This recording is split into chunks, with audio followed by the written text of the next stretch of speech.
baie groot dankie aan die Smith Auto Group in Bloemfontein wat die lewe met 'n rede bediening help moontlik maak.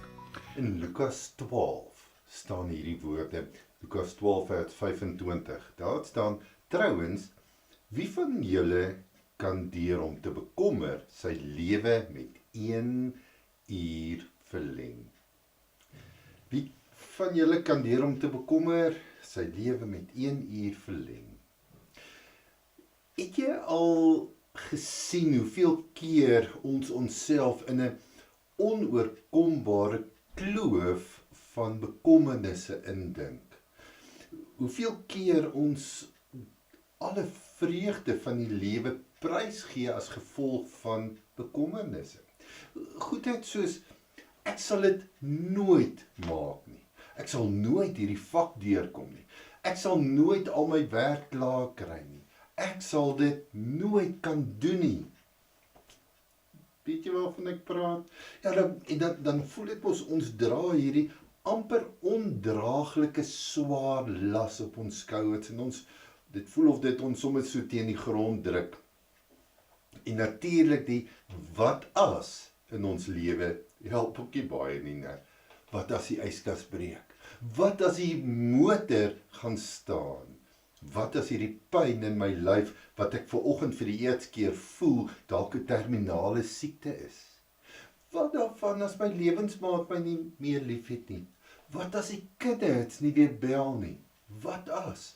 So ons word so ingesluk deur hierdie goedheids, hierdie tipiese bekommernisse in die lewe. En die interessantheid daarvan is dat die meeste van die kere gebeur dit waar ons bekommer nie eers nie. Ons skep vir ons hierdie bekommernisse, hierdie lewe van bekommernisse en agterna sien ons, maar dit was puur verniet. Of as iets kom wat sleg is, dan sal ons baie keer sê, dit was toe nou nie so erg nie, of daar was weer 'n uitkoms. Maar tog word ons so baie keer gedryf deur bekommernisse. Die vraag is, hoekom? Hoekom is ons so vasgedraai deur die bekommernisse van die lewe? En net 2 dinge, en daar kan ons nou baie meer wees.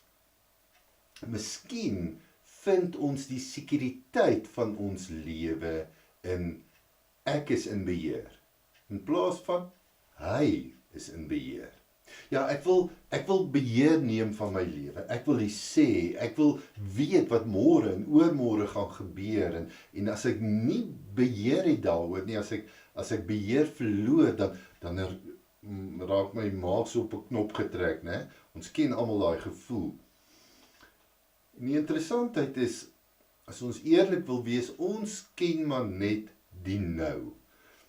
En selfs die nou is 'n bietjie wasig. Daar's altyd iets, selfs in die nou, wat ons nie weet nie. Hoekom sal ons nie gaan en sê, ons sekuriteit lê nie meer in ek is in beheer nie, maar eerder, hy is in beheer.